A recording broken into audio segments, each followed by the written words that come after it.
Welcome into the Action Network podcast. This is NFL Roundtable for Week 8. It's our group therapy session, our decompressing session each and every week. We're almost at the halfway point, folks. Brendan Glasheen in the host chair, joined by the two gentlemen that joined me on Sunday, every Sunday night into Monday morning on the Action Network podcast as well for the Sunday recap show. Brandon Anderson, one of our NFL contributors at Action Network, as well as Evan Abrams, our director of research and media. Let's dive right in, fellas. I'll start with you, Evan Abrams. Biggest Week 7 takeaway.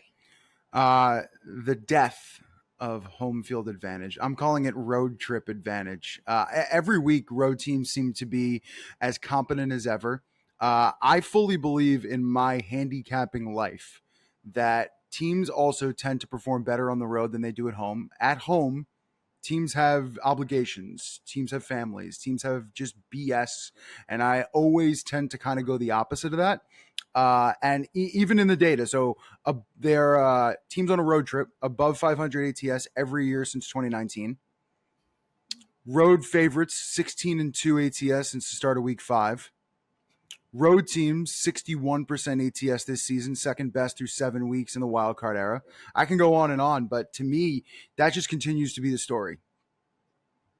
Okay. Yeah, there is something to be said about that. The media obligations, the distractions. You called it BS. I mean, distractions is probably the nicer way of putting it. Yes. How about you, Brandon? Takeaways from Week 7 as we work to Week 8. Yeah, the more things change, the more they stay the same, ?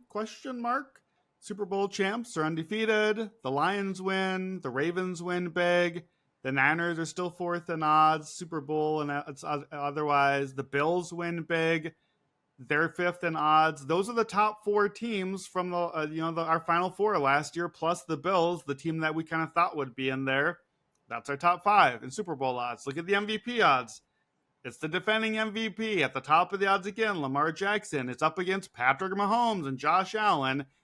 Everyone seems pretty confident 7 weeks in that everything is just like we all thought it was going to be before the start of the season, just like it was end of last season.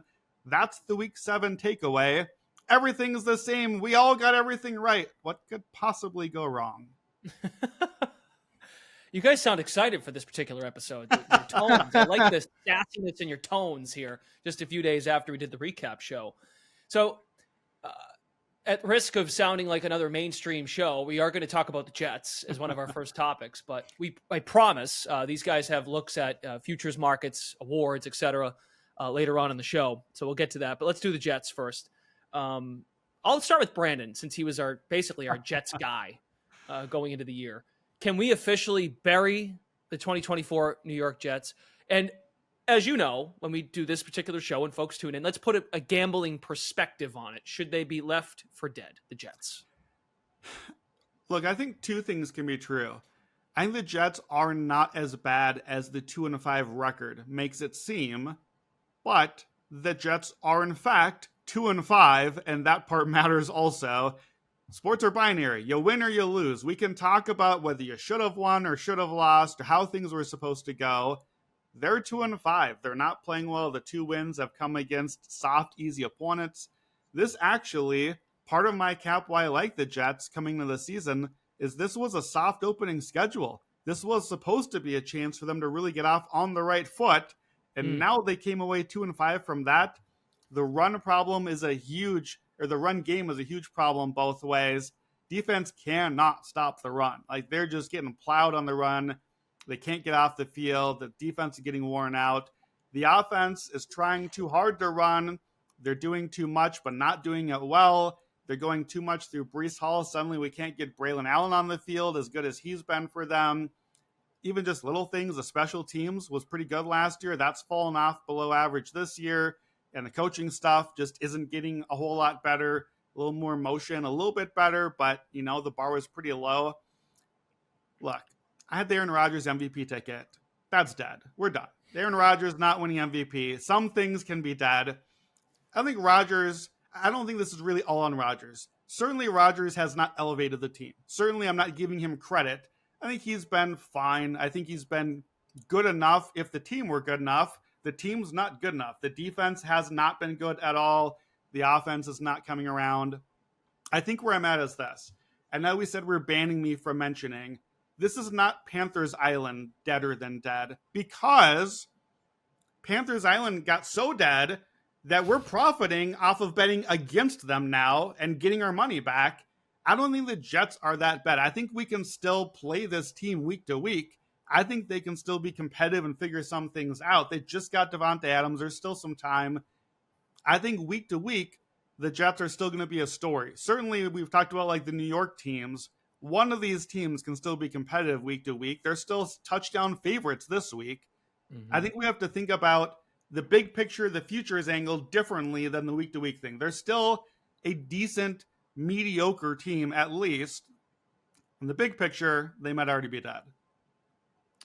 FanDuel's hanging the best line to make the playoffs for the Jets at plus 265, a 2-5 record. Aaron Rodgers is not much of a galvanizer. Now, he did take some ownership that he has to play better in his post-game press conference, but only 1 week of Adams. The Reddick stuff is still being figured out. And yet, they're only a few games out from Buffalo, despite that head-to-head loss a few Monday nights ago for the AFC East crown. Evan, what's your take on the Jets? I'll be quick here because, again, I don't think this is too much in-depth analysis, but they have the 6th easiest remaining schedule. They do end the year at home with Buffalo and Miami. Their win total currently is 7.5 live. So I do think, like Brandon said, there's some opportunity to potentially buy in. They just shouldn't be 2-5. You look at the Denver game, and I can go on at different scenarios. I believe it was like 3 or 4 weeks in a row. They had a drive. They legitimately could have been winning multiple games here. They probably should be 3-4 or 4-3 instead of 2-5. So I think that's one. And then the other one here is, again, the list of teams. The Jets schedule offensive face San Francisco, Tennessee, New England, Denver, Minnesota, Buffalo, Pittsburgh. In terms of touchdowns allowed, that's the hardest schedule in the league leading up to this one. So yes, it does lighten up, and I do think you will see a better version of the Jets. I mean, they are favored by 7 this week in New England, a team who just got dashed, slashed, and rashed against Jacksonville. So you assume there's going to be some sort of bounce back. They'll probably look good, and then it'll look different week to week after that. I mean, if you don't win this game, then you could probably put the nail in the coffin, but there is optimism just based off the schedule going forward. And we knew this. Like, we had talked about this in the preseason. They had 6 primetime games in the first 11 weeks. You're still in the middle of that. No team in history had done that. And then the beginning of the season was even more brutal, having to go Monday and Thursday and the back and forth. Right. Multiple teams haven't done that in years. So to me, there is optimism, but yeah, it's just unfortunate because one win at any point, and to be honest, the season looks completely different than it does at 2-5. And I will say this, I believe the last 4 years we've had a 2-5 team make the playoffs. So we'll see. Yeah, you're totally right. One win anywhere, 3-4. Okay, we can do 3-4. You know, the Bengals are 3-4. The 49ers are 3-4. The Cowboys are 3-3, but about to be 3-4 probably against the Niners. That's fine. We can do 3-4. You can come back from that. 2-5 does feel just completely different than 3-4. And I think that's kind of what was my point as well. Is like, I don't think they're a 2-5 team, but they are a 2-5 team. That's what the record says. So that's what we have to live with. 2-5 to make the playoffs. You can only really lose like once or twice more the rest of the way. I don't think this Jets team that we've seen looks like they can play near perfect ball the rest of the way. They can get some wins. They'll probably even have some really good-looking wins like we've seen a couple times now. You know, the way they played the Patriots this week, that was their big win already. They looked great in that game. I think they can do that. They probably will do that. But can they do it for 10 weeks? Probably not. Yeah, to Evan's point about the schedule, they also played a London game, no bye after the London game, to then go into a Monday night primetime game. Terrible. Yeah, there was turbulence, too, when Brady went to Tampa and Stafford went to L.A., and I mean, I guess you could include Russell Wilson going to Denver. That was a complete shit show. But those teams, the Bucs and the Rams with their new quarterbacks, there was some turbulence at the beginning of the year. To be fair, Brady forgot what down it was. Stafford was just reckless, throwing the ball everywhere. So yeah, I guess I thought you were going to bring up Brady walking into the wrong apartment because that's what I remember from early Brady days. Well, at least he was in the city. That's fair. You know, trying to go find the offensive coordinator. He wasn't out in Egypt. That's a well, good. I mean, the whole thing with the Jets was supposed to be we have a Super Bowl roster. We just need a quarterback. And I think that what we're seeing this season is, again, it's so easy to make it about Rodgers. Everything is about Rodgers. I know he's not been good enough. He's not played MVP ball. This is not a Super Bowl roster. That is the answer that we're coming away with. The offensive line has not been good. The defense has dropped out. The coaching certainly hasn't been there. We were not a quarterback away from this year's Jets winning Super Bowl is what we have learned. Okay. Way too much time on the Jets. Let's move on. We're going to pick apart some of these awards markets. Brandon has some thoughts later in the show that he'll sprinkle in throughout. Evan, one market you wanted to touch on was Coach of the Year in that landscape. Yeah, I just feel like it's volatile at the moment. Kevin O'Connell's the leader, but we just saw Minnesota lost their first game, and I believe there's some more losses coming up for them as they're not going to be. I don't see them winning the division, so I think he comes back a little bit. So the three I was looking at was our good friend Dan Campbell, who's currently 9-1, who I still see, we've talked about the Goff indoors thing at nauseum, but they're going to put up points. They should win games. The other one I liked was Andy Reid. I know we had the Mahomes conversation, but Mahomes is, 4-1, 450 to win MVP. Reid's 14-1 to win Coach of the Year. And I believe he's never won that award, as it's been mentioned multiple times. Philadelphia, but not Kansas City. Okay. Not with Kansas City. Got it. Yep. So that one I thought is nice. And I also thought Tomlin's interesting. If Pittsburgh continues playing voodoo and not really mattering who's at quarterback, their defense continues to give up 14 points per game, and they walk into 10 wins or so, I don't know how you don't give it to, him with a little bit of the award to Arthur Smith if they keep up the offense. So those are the three I was kind of looking at. I just kind of feel like between Kevin O'Connell and Dan Quinn could win it with Washington if they keep it up. But I think there's just a little bit of room for shakeup at the top. So some opportunity there. Yeah, but even all the names you just mentioned, those are all really good narratives, good stories. So you could make a case really for any of those guys you just mentioned, considering the change at quarterback, injuries to key pieces. I guess not really for Campbell. They're just kind of a wagon, and he's got that operation clicking. Brandon, you're going to touch on some more later, but two we want to hit now: offensive and defensive player of the year and comeback player of the year. Yeah, by the way, Tomlin has never won the award either, so that's the easy narrative for him too. Exactly. The look you both just gave, if you're watching on YouTube, is precisely why he is alive for this award. By the way, if the Steelers voodoo is really real, I looked it up. 750-1, Russell Wilson MVP. Just saying the number. It's out there on the podcast now. Okay. Awards. So I have a whole column up. I wrote 5,000 words on all 7 races. I got the State of the Union for each one. I got the favorite. I got the long shots, my verdict. You can check the whole thing out. The big question right now, as we're almost at the midpoint, do you bet the favorite or do you use the favorite to fade the steam and leverage on the long shot? You guys know me. I think we know the answer in most cases. The key thing here is in futures markets. I said this at the top. We think that what's happening right now is going to happen forever. That's what we think when we watch sports. The teams that are great right now are the teams where we're like, man, the Ravens, the Chiefs, the Lions, they're just doing their thing. Already, that's starting to not be true. Look at the 49ers. They're 3-4. Look at the injuries that are piling up. Most people are not good at betting futures because they have a hard time imagining futures that are different than now. You want to lead award races after week 18, not after week 7. And we see year after year, the favorite right now becomes the target for the media, for us. We pick apart the favorite the entire rest of the season. Oh, Lamar Jackson, you're supposed to be the MVP. Well, what about this game? Oh, Derrick Henry, you're the big favorite. You're even odds now to be Offensive Player of the Year. Where were you last night? He was nothing last night till he was an 81-yard run, and then the line looked pretty good at the end of the night. So I think that's where you have to look at these awards. So just really quickly, we've already talked about that with Defensive Player of the Year. We had the Aiden Hutchinson big favorite. He's out. TJ Watt gets installed as the big, basically even odds favorite. Why? Because he's good, and mostly because he happened to have a good game the week Aiden Hutchinson got hurt. So they were like, well, he's the big favorite now. I still think that's one to look down the market at the long shots. I still think guys that I bet before this season are the guys I want now. Myles Garrett, 35-1, possibly even on the trade market. We're starting to hear that out there. Micah Parsons, 80-1, coming out of the bye week, getting healthy. Only 1 sack so far, but we know he can get 2 or 3 in a game and get things moving.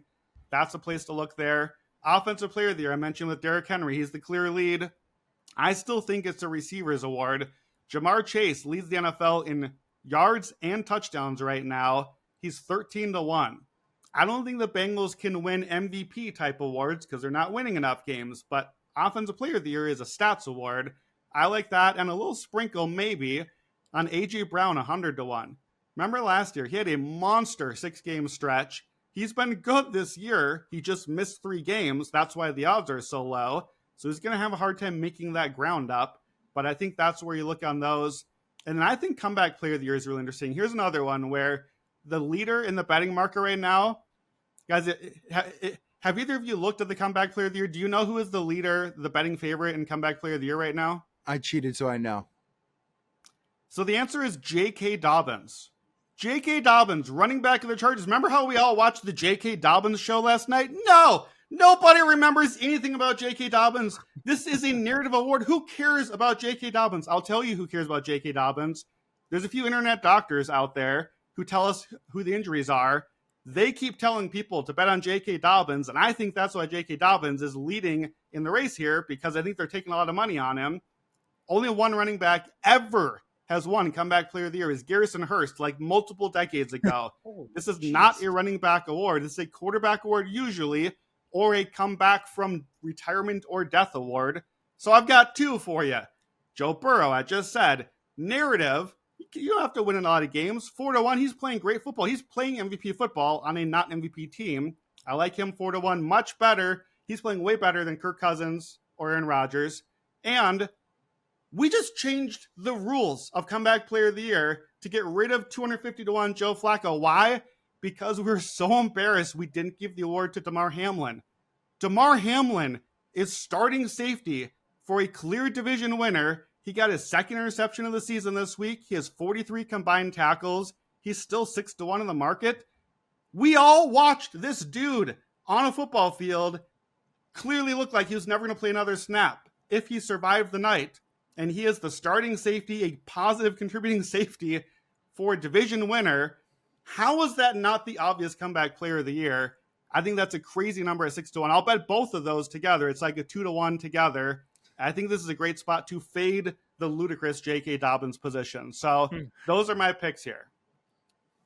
I kind of like the Burrow comeback and Chase Offensive Player of the Year. I would feel like those are kind of correlated too. You might be able to parlay those depending on your book. Also, I hadn't thought about that, but that could be interesting as well. Okay. Well, as both of them have noted, most notably Brandon, that the NFL season is a marathon. And this is why I love this particular episode. I think it's for weeks like this when we get to the midway point and we try to make sense of it all from a bigger picture perspective. Countless October darlings fizzle out as the season winds, or to Brandon's point, what we expect to happen ends up fizzling out. Are we experiencing peak Lions right now with their immaculate team first vibes? Is there someone else in the NFC that's a better fit for Fool's Gold? Basically, the question is, what NFC team or teams are we looking to back and say, at the end of the day, everyone should have seen this coming? Evan. Yeah, I mean, I just, the NFC is a tough one for me. And looking up and down this question and looking at all the teams, my answer was going to be what Brandon's answer is going to be. So I'm going to let him say his in a second. I just fear an injury that is becoming a little bit worse that we could talk about in a second with that one. I just don't know if anyone is going to dethrone the NFC North when you look at the rest of the divisions and what they're, especially after what we saw with Tampa last night and the unfortunate situation there with their receivers and how good they were looking early before all the chaos of the game kind of hit them. I kind of liked Tampa in some circumstance, but I would say Green Bay might be the option in the NFC North aside from the juggernaut Detroit, as like maybe at the end of the year, they put their pieces together. Jacobs looks better. The defense is holding up. The receivers are all healthy. Jaden Reed's running motion and doing a bunch of different things we find interesting. LaFleur is pushing up the coach of the year. The Packers end up, winning 5-6 more games, had 10 or 11. So to me, the Green Bay thought is probably one, but I'll let Brandon answer the question because I think he's probably got the right answer if the certain wide receiver comes back and is playing well again. Yeah, I think it's we're back. I think after all our other test pilot islands, Brendan, I think we're back where all the islands started a couple years ago. Seattle Island, baby. I think this is where we're at. I think the Seahawks still now are the team in the entire NFL with the best futures market to be betting into. They are, when healthy defensively, largely, they're 4-0. They lost 3 games in 11 days. It just was a brutal stretch where they picked up like half of the defensive starters were injured right as they have this jam-packed schedule, right as they play the Niners at the end of that 3-game stretch. They lost the Giants game there. That was really disappointing. You can lose to the 49ers. You shouldn't because it's the division. You need to get that one sometime. You can't lose to the Giants. That's a freebie on the schedule. That's the free spot on your bingo card. That one might still come into play later, even if it's not the division, for a 1-seed race or something like that. That one stings, but Geno Smith playing great football, absolutely dealing, still leads the league in completions, attempts, yards. You're right, DK Metcalf, it's a big loss. It looks like he may be out, I think as long as maybe week 10. So yeah, that's tough. Geno is still 100 to 1 MVP. I don't think he's going to win MVP, but I do not think he should be 100 to 1. He is. Do you know what he is for Offensive Player of the Year, Brandon? What's that? Do you know what he is for Offensive Player of the Year? Oh, that's interesting. I hadn't looked at that. What is he? 400 to 1. Oh my goodness. Oh my and goodness. He leads the NFL in he's passing leading yards. all those stats in a stats category. I like that. Music to his ear here, well. Evan. Yeah. Mike McDonald, I still believe in as well. That's the coach of the year that I had before the season. I still think that he's a good pick there. I believe he's like 16, 18, 20 to 1, depending on your book. Remember, they host Minnesota late in the season as well. So that's a chance to get a big win and to flip a tiebreak there in some of the standings. They did lose to Detroit already, so that's a bummer. Yeah, just overall, I think Seattle, you like a lot what you see. They're getting healthier now. Look, they weren't 20 points better than Atlanta this week. That game was closer than it looked, but it still was a big win for them. They're still moving in the right direction. New offense, new defense, and to still be 4-3 up on the Niners in the division with the 3-game losing streak, I think all things considered is a pretty good outcome. So I like their over 8.5. It's plus money. I put them at 9.5 and higher on wins. I like the playoffs, plus 180. I like the division. I still think Seattle Island is maybe where we should have stayed all along. Okay. They get San Francisco again after their bye, and for DK Metcalf's sake and for Geno and the whole operation, if that's the landing spot to get him back 2 weeks plus a bye week, maybe that's what it is. But again, it's a week-to-week situation right now with DK Metcalf. Let's move on to the Kansas City Chiefs. They remain undefeated. The offense hasn't dazzled under Patrick Mahomes and Andy Reid, but they're grinding out victories every week. They're an underdog, a short underdog, as most of you know, against San Francisco. They went outright. Realistically, when is Kansas City's first loss? And with their remaining schedule, how likely is it that someone catches them for the 1 seed in the AFC? Evan. Yeah, I mean, looking at their schedule going forward, I kind of wanted to say, well, first of all, I kind of wanted to say it was Vegas this week, but I'm not going to be that smart. I just don't think I can find the reasons why. At Buffalo is probably the right answer. I mean, look at their schedule going forward. At Vegas, then they get this Tampa team at home on Monday Night Football, which is, you're assuming Evans is there. It's still tough. Without Evans, I don't even really want to look at the game. I'm not sure Evans is there either. Yeah. I look rough. At home at Denver, then at Buffalo. So you really are stapling in 3 more wins before that Buffalo game. And let's say they get through Buffalo. At Carolina, hey, Vegas again. Chargers, at Cleveland, and then you're at home against Houston. Like, there is not a lot of opportunities. Their win total right now is 13.5. I don't know how many losses you're actually going to find, even if they lose the games we think they're going to lose. So I would say at Buffalo, but the fact that they're not playing fantastic at all, and they're kind of being, let's call it, quote unquote, gifted some of these situations week to week, I don't know how they're going to lose when they look good. Brandon, your take on the Chiefs? Yeah, I think the schedule you just said laid it out nicely. I think they're going to be 9-0 heading to the Bills, and if they win that one, they're probably 14-0 going against that Texans game. And there's nothing. It's soft after that too. Like those are the only two real tough games left on the schedule. I think that they are double-digit favorites by my look 6 more times still this season, including this week. I would not take the under 13.5. I'll tell you that. I know that seems like a crazy number, but you're already 6-0. Like you got to do the math and look at where we're like, where are we coming up with 4 losses for this team when, let's call the Bills and Texans 50-50. Let's give them 1 loss and 1 win out of those. All right, where are the other 3 losses coming from? I don't know. I'm not going to play the over 13.5 because I think there are better ways to play it. If you get to 14-3, 15-2, or we haven't had this for a while, I think we genuinely, if you get that Bills game, we're going to be talking about the Chiefs in a different way soon enough. Where is this team going 17-0? That's the conversation that's going to be leading the conversation for a while. Evan? Yeah, I was just going to say their odds to go undefeated right now would be 6th in Super Bowl odds overall. Wow. They are 12-1 to go undefeated. I don't need that. I don't need the undefeated odds. It's a fun bet in theory, but I put them at over 60% to be the 1 seed right now, over 80% to be a top 2 seed. That's where we're headed. Like the division is a wrap. We're done. This is all where that's going. So I think if you're looking at that, and again, they're not even playing that well yet, which could mean, okay, we're due for some losses, or it could mean if you've watched the Chiefs the last few years, they're just trying some stuff out, right? They're putting some plays on tape. They're prepping for later. We all like mock them for the crazy red zone stuff. They're doing that on purpose. We've watched this every year. They try to round into form later. They're undefeated despite not playing well, despite playing the Ravens and the Bengals and the Niners already. This was the hard part of the schedule. I said before the year, don't buy Chiefs futures now. They play all these teams to start out. Well, in a weird version of our world, they beat all those teams, but their futures prices are still kind of reasonably priced where they were. So I said I was going to come back to some of the awards here.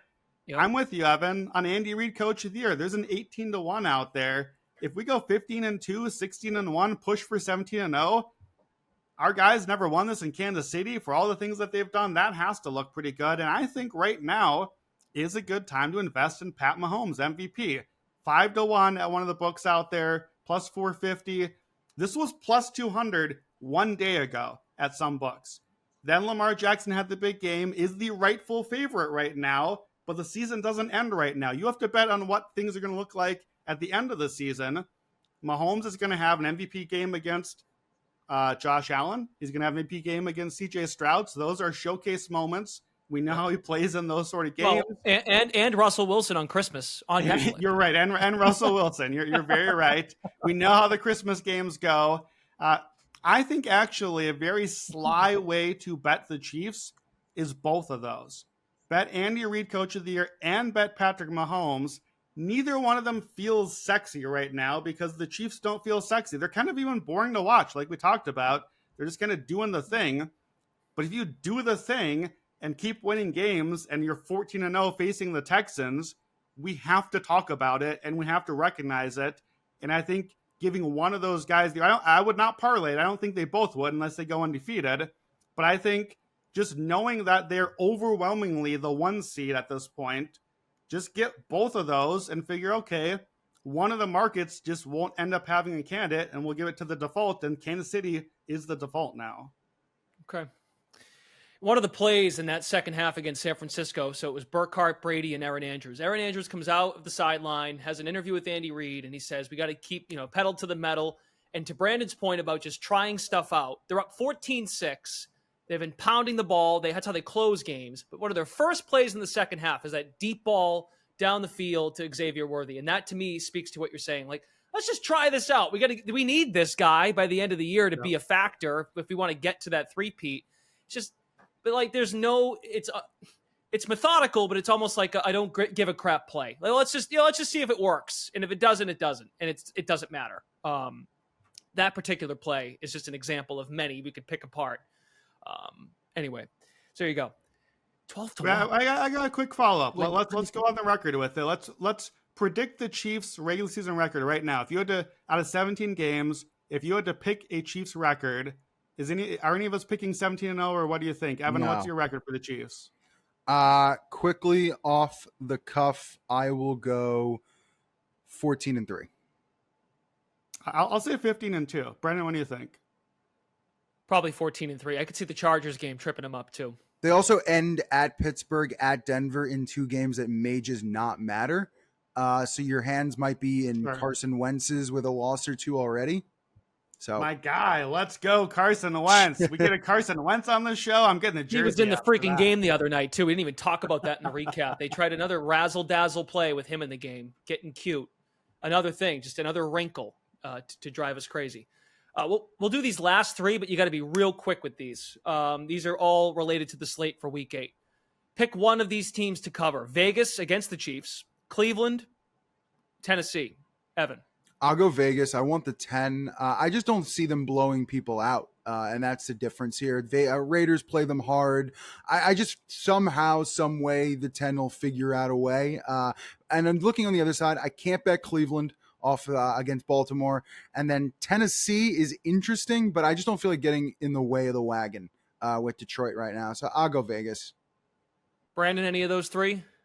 You know, I put the Titans and the Browns similarly. I make it somewhere around -7.5 or 8, and then it opened 9.5, and now it's up to like 11 in both cases. I'll go with the Browns here. Sounds crazy, but Browns-Ravens is a rivalry game. They've split the series 5 of the last 6 years, 5 of the last 7 games within 6 points. Maybe we get some Jameis Winston. I'd like to know before I bet it, actually, but I'll pick Browns of the 3. The quarterback is key there. I think he's right. And again, it's not Donovan Peoples-Jones at quarterback for the Browns, as we shared the other I mean, night, honestly, if it's Dorian Thompson-Robinson, I might prefer Donovan Peoples-Jones. That's fair.